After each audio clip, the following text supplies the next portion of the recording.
क्या आप जानते हैं कौन थे भारत के पहले आईएएस ऑफिसर और कैसे बने थे? नमस्कार, स्वागत है आपका रियल एक्सप्रेस न्यूज में। मैं हूं अंजलि चावला आपके साथ। आइए आज आपको मिलवाते हैं भारत के पहले आईएएस ऑफिसर से। कौन थे भारत के पहले आईएएस ऑफिसर? भारत में आज सर्वश्रेष्ठ नौकरियों की बात करें तो आईएएस और आईपीएस के नाम ही सबसे पहले आते हैं। देश के लाखों स्टूडेंट का सपना सिविल सर्विस का एग्जाम पास करना होता है। हर साल हजारों छात्र छात्राएं परीक्षा में बैठते हैं और इनमें से कुछ ही इसे पास कर पाते हैं। क्या आप जानते हैं कि आखिर वो पहला भारतीय शख्स कौन था जिसने इस मुश्किल परीक्षा को पास किया था? आखिर क्यों सरकार में नौकरी के लिए इस परीक्षा की जरूरत पड़ी और इसकी शुरुआत कैसे हुई?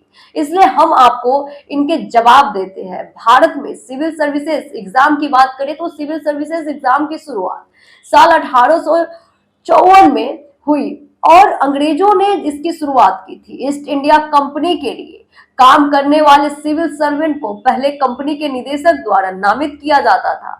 उसके बाद लंदन की हेलीबेरी कॉलेज में उन्हें ट्रेनिंग के लिए भेजा जाता था और यहां उन्हें ट्रेनिंग पूरी करने के बाद ही भारत में तैनात किया जाता था। ईस्ट इंडिया कंपनी इस प्रक्रिया पर सवाल उठाने लगी।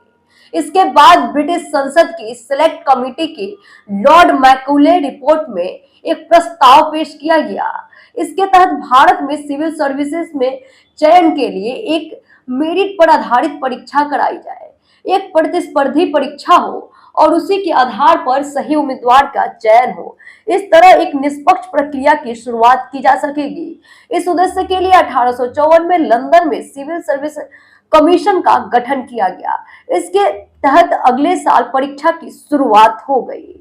अंग्रेजों ने खुद को महान साबित करने के लिए कमीशन का गठन तो कर दिया, मगर वो नहीं चाहते थे कि कोई भारतीय इस प्रतिष्ठित पद तक पहुंचे। शुरुआत में यह परीक्षा सिर्फ लंदन में ही होती थी। इसके लिए न्यूनतम आयु 18 साल और अधिकतम आयु महज 23 साल ही थी।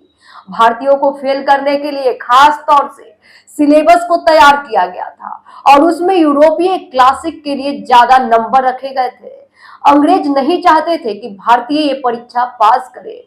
शुरुआती दशक में तो अंग्रेजों को लगा कि वो अपनी चाल में कामयाब हो गए हैं, मगर उन्होंने भारतीयों को कम आंककर बड़ी भूल कर दी थी।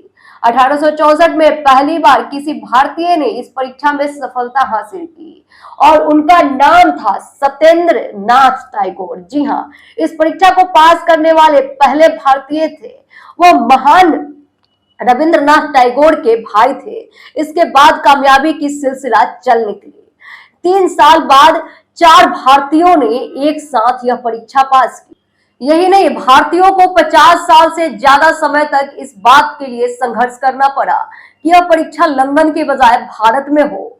ब्रिटिश सरकार नहीं चाहती थी कि ज्यादा भारतीय सिविल सर्विस परीक्षा में सफलता हासिल करें, मगर भारतीयों के लगातार प्रयास और याचिकाओं के बाद आखिरकार उन्हें झुकना पड़ा। प्रथम विश्व युद्ध के बाद 1922 से यह परीक्षा भारत में होनी शुरू हो गई। आपको खबर कैसी लगी कमेंट बॉक्स में जरूर बताएं। साथ ही लाइक करें, सब्सक्राइब करें और आगे की खबरों के अपडेट में बने रहने के लिए नोटिफिकेशन बेल दबाना ना भूलें। धन्यवाद।